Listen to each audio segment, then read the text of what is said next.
we have Mr. Gary Griffith on. Good morning and welcome, sir. Good morning, gentlemen. Good morning to your many viewers. All Always a right, pleasure from to be on. Commissioner of Police, and we're here to speak about, well, there's so mentioned, we're dealing with this whole question of the threat to national security.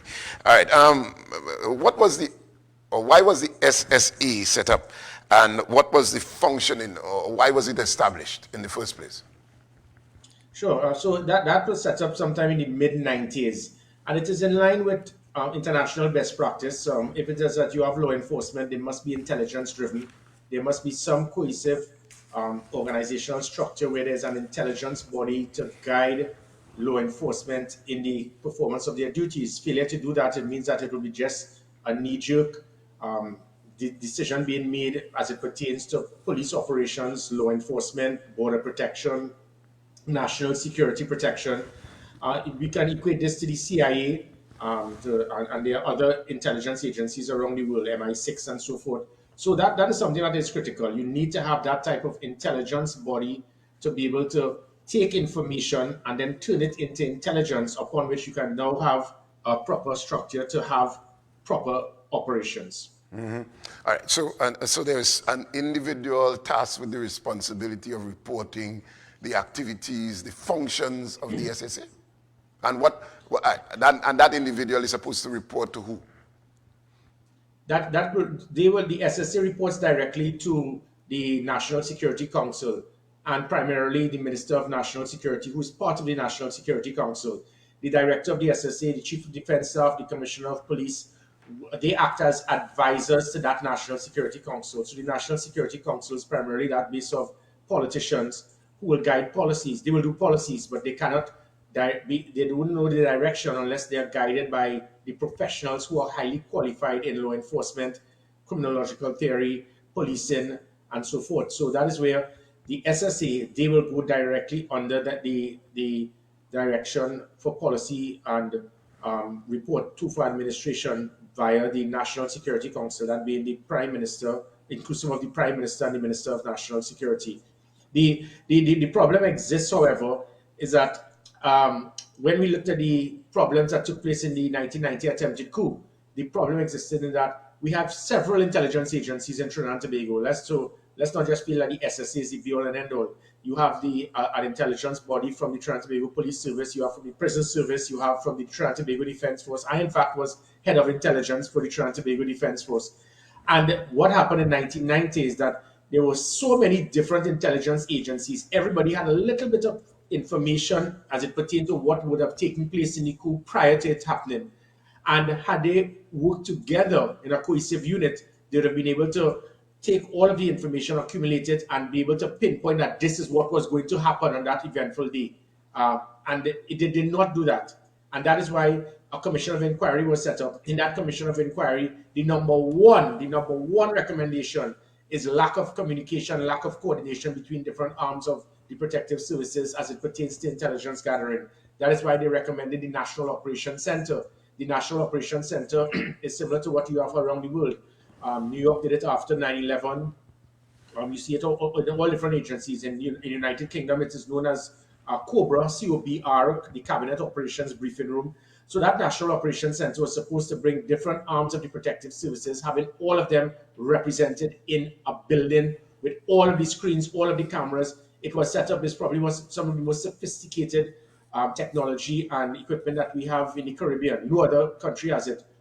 Foolishly, the PNM government in 2016 decided to scrap it, and they removed the police out of the NOC. They removed the Defense Force out of the NOC, and they gave the NOC specifically and solely to the SSA, which shows their ignorance. So what has happened now, if what Keith Rowley said was true, it was his fault because he gave the SSA full control of the NOC. Had the other agencies been there, they would have anticipated and seen something happening, because what the NOC does is to Big Brother watches Big Brother. And that is what should have happened. It did not happen. So if what he said is remotely true, he solely is to blame. He solely is responsible. And he solely now should be removed from office because of this assertion of an attempted coup. Okay, and the National Security Council naturally would be responsible for monitoring what takes place. And I just want to go back to the procurement process. When we're talking about these varying units, or these special intelligence agencies, in this case the SSA, what is the procurement process in terms of handling, getting whatever personnel or equipment to make this unit functional? Yeah, so the SSA is a very unique organization because obviously you will be getting very sensitive type of equipment to assist in intelligence gathering to protect the nation. So on most occasions, what will be acquired for the SSA will not go through cabinet. Well, when you go through cabinet, there's obviously an immense transparency because every single bill that is approved for payment through cabinet, the public has access to it. They have a right to know what is approved in cabinet on a weekly basis. As it pertains to the SSA, there is a vote specific to the National Security Council. So hundreds of millions of dollars can be allocated for the SSA on an annual basis, and approval will be made for many types of assets, equipment, technology, without any approval from cabinet. And I'll give you a perfect example. The Friday before the 2010 general election, the Friday before, election was on the Monday, the Friday before, the PNM government approved $330 million for the SSA for purchase of items, for payment to suppliers on certain items, without any tender process, without any procurement, anything at all.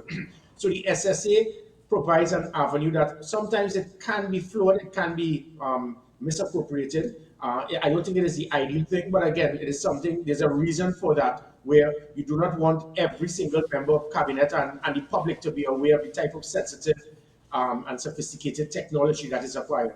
And it's important that we have this conversation with you this morning, Mr. Griffith, because persons since March, when the whole speculation started to circulate with regards to the SSA, persons started to pay closer attention. Some persons probably would have been totally oblivious to the operations. But in terms of raising a red flag, based on all the information that you're giving us thus far and the information that is available to the public, when procuring, certain assets, you said it wouldn't pass through cabinet, but how can the Prime Minister or the National Security Council see these red flags if the procurement exercise is not necessarily as transparent as other agencies? Well, yeah, okay. So I think we're mixing it up. The approval for purchase of everything must come through the Prime Minister. So he can't say he doesn't know, because it's not that the SSA director has a credit card in his back pocket that he can acquire. The purchase of everything for the SSA comes through the National Security Council. The director of the SSA is a broken man. He doesn't have the funds to say that I could go and purchase whatever I want without the approval of the National Security Council. So I think we're mixing it up here.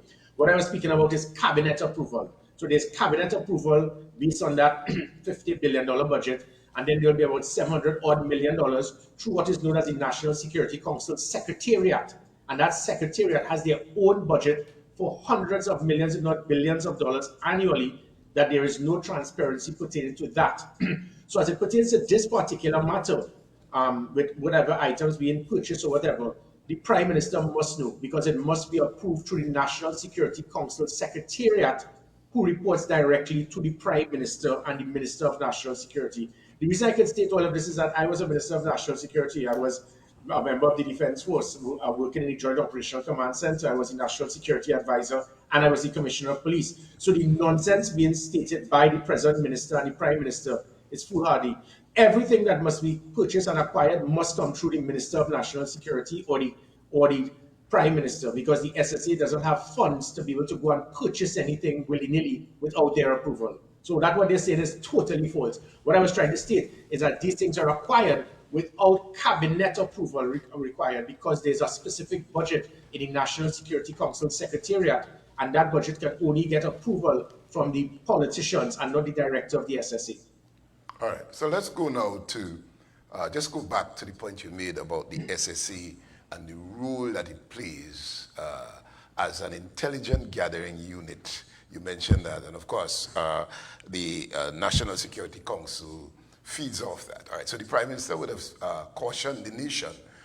Before that, the 70,000 rounds of ammunition was missing from the SSA, according to reports coming. How is that possible. And what would have led to that if there's any truth to it? This is as truthful as the firearm corruption by Keith Rowley. This is probably as truthful as Emailgate. You realize all of these comments are always made by one man and one man alone. And there is never a shred of evidence, documents, paper trail, witnesses, evidence, nothing. It's just like Emailgate. Somebody typed up something with 17 typographical errors with email addresses and so forth that don't exist. And people believed it. He then came up with firearm audit, massive firearm corruption. And after 3 years, not one person has been charged pertaining to anything based on that audit. More police officers were charged under my watch for firearm corruption based on sting operations I conducted. And 3 years after I left, not one person has been charged based on firearm corruption by bribery or extortion after my departure, based on these 3 audit reports. Yet people say, oh, there was firearm corruption. That is what he does. That is his style of the individual. You say the same lie over and over and hope people believe it. Now, I am not not here to defend members of the SSA. I will not be aware. But when you make an allegation, he who accused must prove. You have not, because he said that, people automatically believe it to be true. The information I have from my sources at that location is that it's either the ammunition never arrived at the SSA, or 2, that the SSA is also used, Kamuto Barracks, as a training facility constantly, and it's continuing to do so by members of the protective services. That's where they go to train. So if they train, they will utilize ammunition. And again, what the country is not aware of is that when the Prime Minister and others speak about all of this ammunition and weapons that the SSA has, who provided that? The PNM government. Because the Kamuto Barracks was previously under the Defense Force. Then it was handed over to the Special Anti-Crime Unit of Trinidad and Tobago, which was approved by the PNM government, that they then took control of Kamuto Barracks.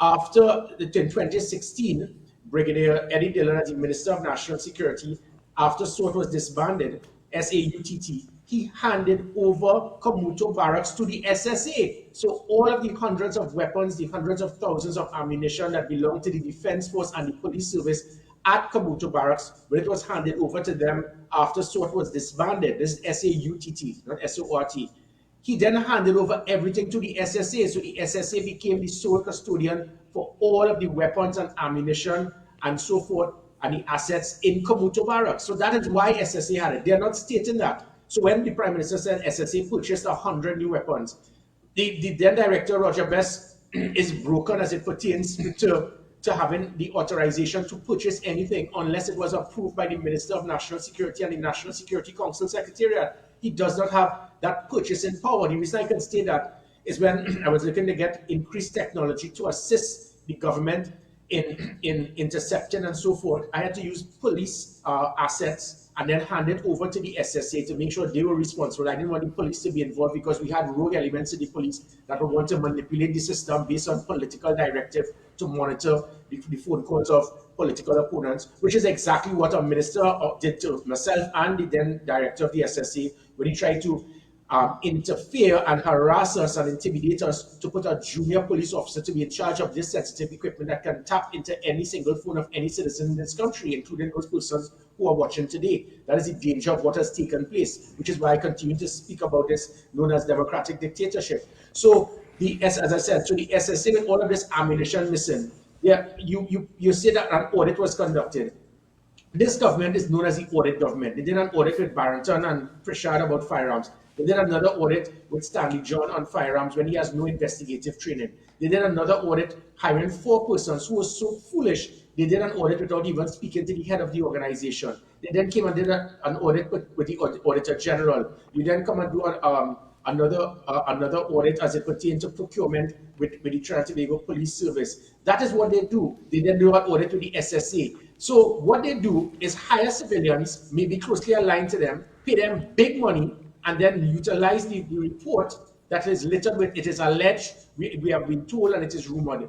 This is just like I said, Emailgate and firearms. So because you did an audit, you stayed at 70,000 rounds missing. Reality check to the PNM government. when it is that there are matters of concern of possible criminal activity, the police becomes the front line and the sole investigative unit for this. You don't hire civilians, turn them into James Bond and Jason Bond as big investigators, and then they write total nonsense. And that is why, just like Emailgate, just like the firearm audit, nobody is arrested, nobody is charged, no weapons seized, no names ever called. And the same thing here with the SSA. You make damning allegations about 70,000 rounds missing. Well, then who is responsible? Who has been charged? What name has been called? Show us the document to show that the wrongs arrived and the wrongs are no longer there. He does not do that. And then the Minister of National Security foolishly tries to justify the Prime Minister making these statements. What he has just done is affected our reputation internationally, because which citizen in any part of the world would want to come to a country that you have been told it is littered with terrorists, there's an attempted coup, it's a Jim Jones cult, and there are persons who wanted to overthrow the country. Not one name has been called, not one person arrested, no evidence, no witnesses, nobody charged,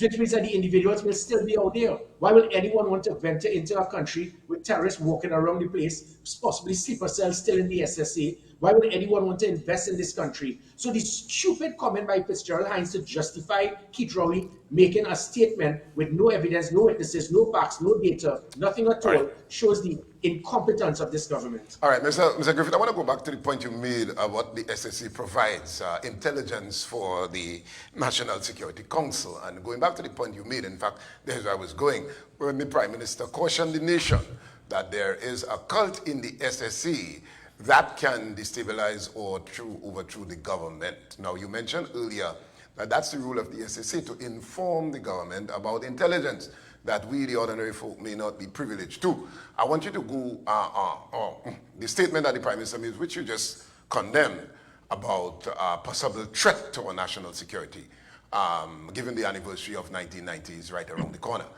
All right, so just to expound further, is there any possible truth to your condemn of what the Prime Minister said?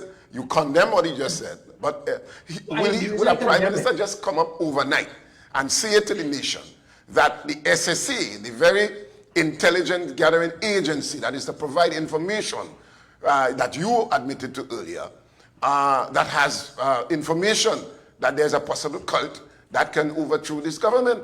And on top of that, the 70,000 rounds of ammunition that was missing. Your thoughts? Yes.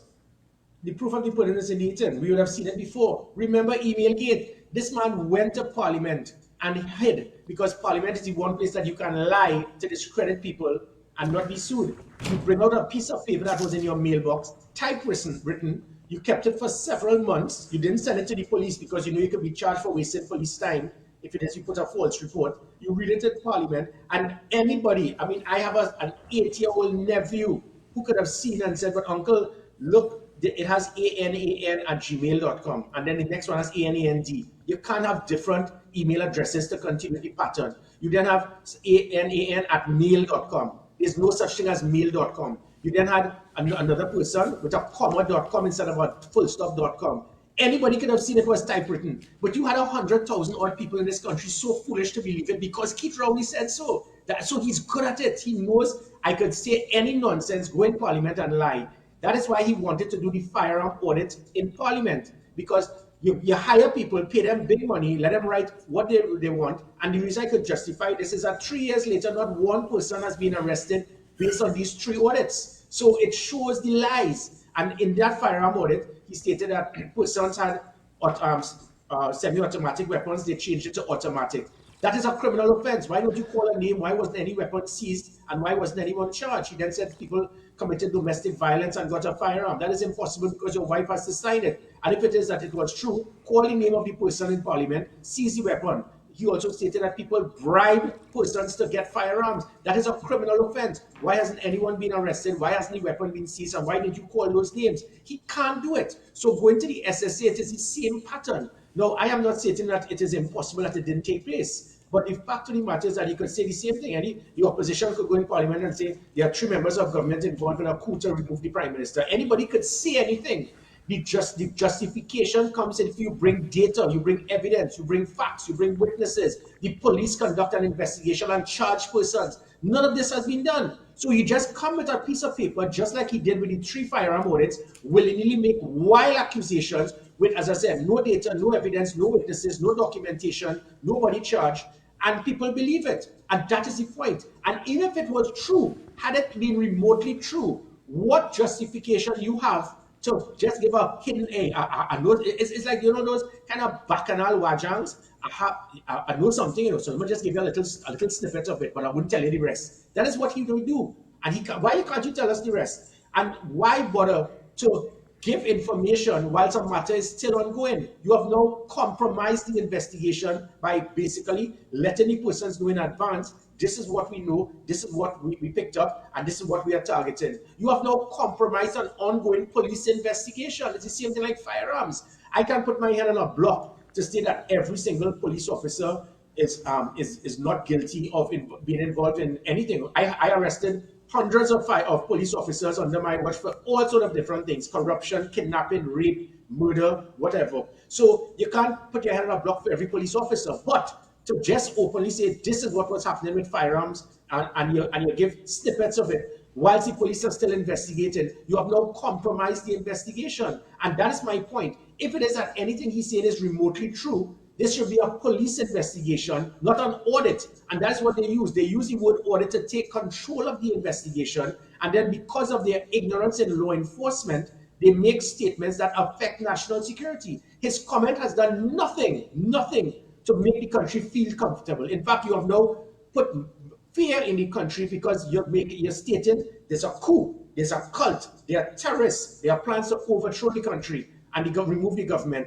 And you have not in any way stated that these are the persons who have been arrested. So by you making that statement, you have now openly stated that these individuals are still there. Additionally, by you firing 23 people, it gives the impression that these 23 people were involved in such treason and criminal activity. Each of them will now sue us for about $10 million. So hundreds of millions of taxpayers' dollars are going to be lost because of your foolish comment that you made. You then fire people based on stating that they were involved in a cult. Let me tell you what this man has done. I am a Catholic, and to those persons, whether you're Christian, Muslim, Hindu, it doesn't matter. There's been a stating in that persons are going. It has been prophesied that persons who serve their God, who fear their God, would be persecuted by evil elements. We have now tried to demonize persons, and the only guilt that these individuals have is because they serve their God.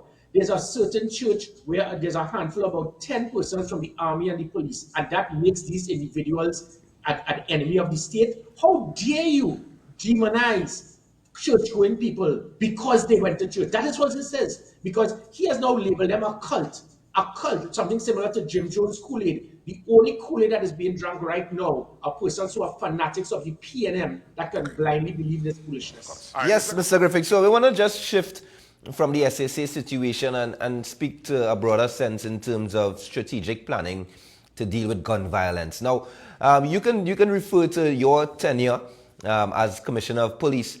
When building a strategic plan to curb crime or to curb gun violence, how fluid or how flexible is this strategic plan? And is there, when you look at what is happening today from the outside, are you seeing a clear strategic plan with regards to dealing with gun violence? And we could zero in on Tobago later on the conversation. Yeah, well, sure. Tobago has been the hardest. It's been the focus of it these days, especially of what happened recently. What we're seeing now is again, it's unfortunately just knee jerk. This is a time where Trinidad and Tobago requires persons who are highly trained in understanding law enforcement. There are 3 types of strategies to deal with reducing crime: primary, secondary, and tertiary. The secondary has to do with many persons who don't understand the primary. They focus on the secondary, which is like Earl Christopher, Fitzgerald Hines, and others, where they will have a walk against crime. And then there are other avenues where you put energies away from persons into being involved in crime, to have better systems such as sport, education, and so forth, to employment, to turn you away from a life of crime. The tertiary is the criminal justice system. The primary is what is lacking right now. The primary involves hard targeting, law enforcement, deterrence, high visibility, a rapid response, intelligence-driven policing, predictive policing. That is policing to prevent the crime from taking place. We speak a lot about detection rate, but detection rate is only required if the crime has taken place. what we put a lot of emphasis on during my tour of duty was predictive policing, getting the information in advance, which is why I utilized technologies through the social media monitoring unit, through covert operatives in the police service, undercover officers that other police officers did not know about, and technology such as the 482 Gary, the online reporting, the police app. The app was the largest app in the country, 485,000 hits. And all of these things provided us with information in advance to prevent these persons, say, for example, coming to a certain place in Tobago to kill 4 people. There's no such thing as the perfect crime. Somebody would have known something, said something, and you would have prevented that. So what is lacking now in our law enforcement is that there's no one who is trained and to understand that law enforcement, that type of Randy Burroughs type of person. So what we have are many senior police officers in their brown gabardine, holding a cane with their big cap on and staying upstairs in the 6th floor of the admin building in an air-conditioned room. That is not how you deal with it. You need to have persons who have that type of operational understanding to be able to have predictive policing and intelligence-driven policing. And the reason I say intelligence-driven policing is that you must have policing where you know in advance what it is you're doing. Other than that, everything else will be knee-jerk. So, I mean, I listened to Martin George where he said, we're blaming Trinidad for importing crime into Tobago. The crime is being fostered by Tobagonians in Tobago. He doesn't know that. It's a perception. Reason being is that he doesn't have the information because there's no proper intelligence system. When I set up an intelligence unit specifically in Tobago to deal with the problems in Tobago, when it is we looked at the problems in Tobago, for example, apart from the intelligence-driven, you must have an operational team that is not compromised, heavily polygraphed to ensure that there would be no leaks. That is why when we formed that special operation response team, that was the unit that pegged back the gangs. That was the unit that had an intelligence unit separate and apart. So when they were involved in operations, we were able to, it's the first time in our history that there were 12 plus kidnappings where they kicked down the door, intercepted the car, released the victim and held the kidnapper. So when people talk stupidness about crime went down because of COVID, kidnapping was going on during COVID, extortion was going on, home invasions. We put an end to all of these things because of that type of unit. That unit we sent to Tobago and the criminals backed off. It worked. They removed the Special Operation Response Team. They formed it with something known as the National Operation Task Force. In the last 3 years, their biggest success has been to arrest an old man for selling school books on a pavement in Trinidad. And therein lies the problem. So if you don't have a proper structure as it pertains to intelligence-driven policing, you're going to have knee-jerk response. So the comment that was made about bringing in an arm of the interagency task force, you don't need to increase numbers. What you need is to increase the quality of the policing by that type of intelligence-driven policing.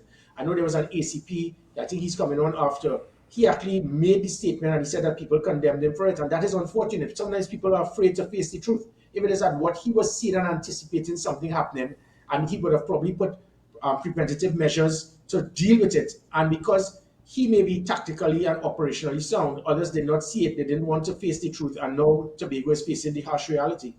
Okay, and you see, the thing is, you mentioned the intelligence unit that you installed during your tenure, and we could also speak to the tourism-oriented policing unit. But do you support the idea of Tobago having its own security unit under the THA? What is your take on that concept? Yeah, definitely. It is something that is, you can equate this to the municipal police in Trinidad. So Tobago, they don't have municipal policing because you don't have regional corporations, but you have a THA. So the equivalent to the municipal police in Trinidad would be that of that Tobago unit under the THA. I think it is an excellent idea, but it is not going to put a dent really and truly to the murders and so forth. That is not what they are for. The municipal police, their job is not to do investigative policing, predictive policing, operational law enforcement, hard targeting. That is not the role of the municipal police. So this police would assist Tobago as it pertains to traffic congestion, having a high visibility, having police walk along through the markets, having situations, if there's a major event, you'll have police presence to make sure that there is law and order. That is not the problem that Tobago has right now. So I'm not saying it is cosmetic, it is of a value, but putting that police is not in any way, I think, going to put a dent, because having that municipal, that police, that Tobago police equivalent to the municipal police, walking through a market in broad daylight, walking downtown, dealing with traffic congestion, having a Tobago festival and having police officers that the THA can now direct and control. That is not what is causing the crime. That is not what is by having them there is not going to stop the type of heinous crime that you're seeing. So even though it is of value, let us not try to feel that that is going to stop this present situation. What needs us to deal with it is the things that we were doing when I was Minister of National Security. I set up an arm of the National Operations Center in Tobago. It is so backward that you have an island that if you all call 999, it goes to an office in St. James Barracks in Port of Spain, and then they will now call a police station in Tobago for you to now have a vehicle to respond to the crime. And police stations don't respond to crime. We set up an emergency response patrol with, I think it was 12 police vehicles specifically designed to patrol Tobago 24/7. So anytime you call, that vehicle will respond immediately. That ERP has been shut down. The Rapid Response Unit, the Operational Command Center, the Commissioner's Command Center, the National Operations Center, body cameras, pepper spray, undercover police officers, the Special Operation Response Team. We were going to get drones for Tobago. We were going to get covert operatives in Tobago to be able to have undercover police officers at the beaches, have undercover officers become part of the underworld to get information. That is the type of things that you require. What I'm speaking is a totally different language because, unfortunately, we have politicians with absolutely no understanding of law enforcement. And if you have administrators at the hierarchy of the police service who do not understand what I've just said, it may be a different language. We are going to get the unfortunate results that we see now. All right, so the Chief Secretary, the Prime Minister, and the Minister of National Security is supposed to meet today. Do you think this would bear fruit, given that there is static or there was some resistance in having a meeting prior? Do you see this meeting making any sense at all? But to Tobago, I see this government as a total slap in the face to Tobagonians, total disrespect to you all.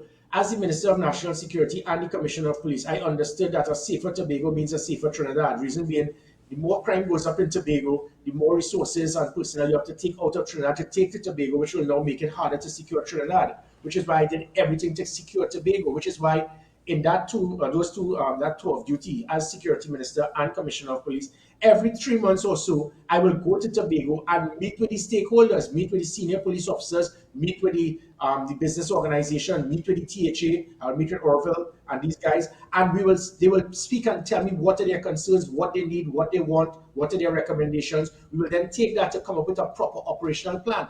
That is what you call good politics. That is how you deal with intelligence-driven policing. That is how you respect Tobago. When last has Fitzgerald Hines ever come to Tobago to meet with the business sector, to meet with the NGOs, to meet with the police officers?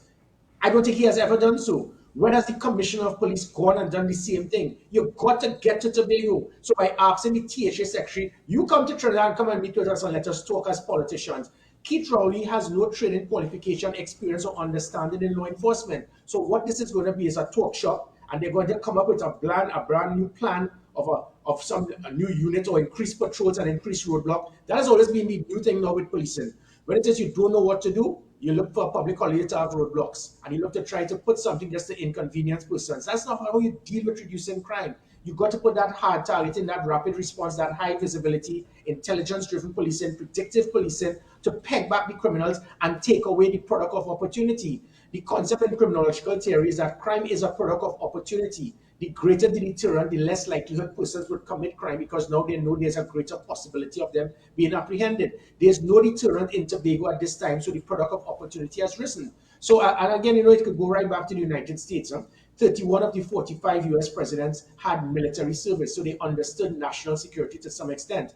I think, unfortunately, or whatever, the last 3 US presidents had no training or qualification in national security. And I'm not knocking civilians, but you're having these individuals in the National Security Council meet with the THA General Secretary. No, this is supposed to be experts in the field trying to understand the situation, not a talk shop and a cosmetic thing. Or let's meet, you come across to Tobago, to Trinidad. And again, I want to double down on it. This is a disrespect to Tobago. If there's a concern in Tobago, you as a Minister of National Security and a Commissioner of Police, you should be getting yourself into Tobago and getting on the ground, meeting with the Tobagonians, meeting with the business sector, meeting with the politicians, meeting with the THA, meeting with the police officers to come up with a plan. Not have the THA Secretary come down to Trinidad to meet with you at the office of the Prime Minister, right. Or even if it's in Tobago, meeting with you as a Prime Minister because he's there in Tobago at this time. That is not how you deal with security in Tobago. All right, Mr. Griffith, we have had the highest number of murders, 16 murders thereabout, not trying to keep count. However, for the first time in Tobago. What would be your suggestion, if any, and solutions? We could condemn and criticize everybody, but we do have a problem of guns on the streets in Tobago, particularly. Are we dealing with that? What would be your, would you have, if being in the position of Commissioner of Police, what would be your suggestion to deal with this problem?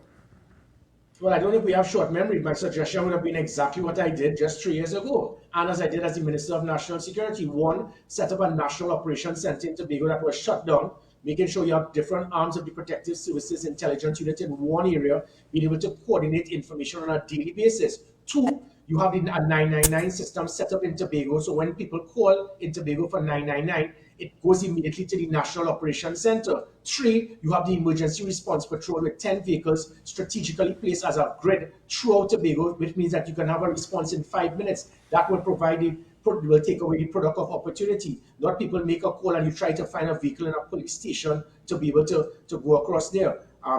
By that time, the criminals would have left. Four, have an elite specific unit, highly trained, highly qualified, highly polygraphed, such as the Special Operation Response Team that I sent to Tobago, that sent a lot of the gang members packing and run back to Trinidad like wimps. But we don't have that. You remove SWOT. So you set up proper drones to be able to do proper aerial surveillance. You have undercover covert operative units in Tobago that even the regular police officers do not know. In NYPD, for example, there are 35,000 odd police officers, but 2,000-3,000 they are undercover officers who are sleeper cells and they work in the underworld. They are drivers, they are taxi drivers, they are vagrants, they sell hot dogs, and that's how they be able to pinpoint who are the rogue elements in the police service working with the criminals. Some of them actually become part of gangs. Those are the type of things that I did as minister and as commissioner of police, and that is what played a part in being as a minister. It was the highest reduction in serious crime in 31 years. As a commissioner, it was the highest reduction in violent crime in 17 years, and Tobago never felt so safe. The thing about crime statistics is one thing. The perception and fear of crime is something else. Tobago felt safe knowing that the SWAT unit was there, that you're seeing those guys in camouflage. A few moments later, Gary's boys. It put fear in the criminals and they went packing right back to Trinidad. Those are the things, and Tobagonians felt safer knowing there was a National Operations Center, knowing there was an Emergency Response Patrol going all over the country. All of this has been removed. All of this has been eliminated because of petty politics, because Gary Griffith set it up. So that was just a small snippet of what I would have done, because it's not to say that I recommended. This is what I did, and that is why Tobago was safe. Okay, and Mr. Griffith, just looking at the intelligence-driven type of policing that you continue to emphasize, in terms of the resources to make that a reality, are we, without giving a specific figure, probably you could give us a ballpark figure, but in terms of that kind of investment, I know you juxtapose quantity and quality. In terms of making that investment, can you see that? Is that something that the government can tackle head on in the short term, or we have to gradually make that type of investment towards quality, strategic policing and intelligence-driven policing? Yeah, sure. Yeah, you're correct. So it is not to increase quantity; it's to enhance quality, and the cost for that, not increasing quantity but enhancing quality, is zero, virtually zero. Because I did the same thing as Commissioner of Police when Colin Imbert foolishly took away $300 million. He reduced the funding for the police service. Yet the Tobago never saw so much high visibility. It never saw such a rapid response. As a security minister, I did the same thing. So the things that I speak about is just management. It is accountability. It is measuring performance. It is not purchasing hundreds of millions in high-tech equipment. So, for example, when I had the 10 vehicles in the Emergency Response Patrol, the people were seeing police vehicles all over Tobago just between 2019 and 2021. It took me a year to get it going. But when I got it going, the reason why you saw the high visibility is we had systems to measure their performance and make them accountable. We had GPS tracking on the police vehicles to ensure that the police officer who has that ERP vehicle would not park it up by his girlfriend for the whole afternoon and say he's on patrol. From the National Operations Center, the Commissioner's Command Center, and the Operational Command Center, we can now call and say, Constable so-and-so, your car's been parked in Bacalet on a certain street for the last 10 minutes. You need to start moving. Those are the things that made the vehicles patrol. It's the same thing we did in Trinidad. There were 100 vehicles similar to that. So by putting GPS tracking, we made them accountable. Do your work. If it is that a police vehicle will be going 100 miles an hour and we are seeing the speed, we can pick up the speed because we will see all of that. We can now call, why are you going at that speed and we have not sent you on a distress call? When it is that someone makes a 999 call and it takes you 15 minutes, when it is that we know that you were just 3 minutes away, immediately I will remove you from driving that vehicle and put you on a desk job. Those are the things that it doesn't require money. It requires management, it requires passion, it requires patriotism, it requires somebody with the technical capability to understand law enforcement at that level. We don't have it now in the police service, apparently. So the things that I speak about is a different language. So all that they can think of is to shut down, remove, and take away again. One of the best aspects would have been the technology we had with the police app, the 482 Gary. There's no such thing as the perfect crime. So a Tobagonian will see guys are acting suspiciously. They will know, let me call 482 Gary, let me send a text to him. Let me put it on police app. Earlier, Christopher removed the police app that had 485,000 hits. She removed the police online reporting, that somebody could go online instead of going to a station to report a crime. And she removed the 482 Gary and turned that with a message box for expecting somebody to type a letter, seal it, and drop it in a mailbox in the police service. We got more information in a day than we have in those boxes for the year. But that is what we've gone back to the dinosaur earlier Christopher type of policing. So those are the things that can be done without even a cent. It has to do with management, leadership, and the political will to get it done. All right.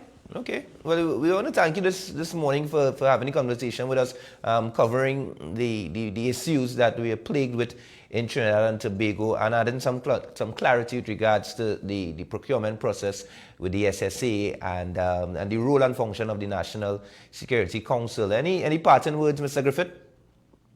Just to let the country know that this can be done, it can be changed. Unfortunately, because of petty politics, the same recommendations that I have stated, I know how to implement it. I didn't want it for costs.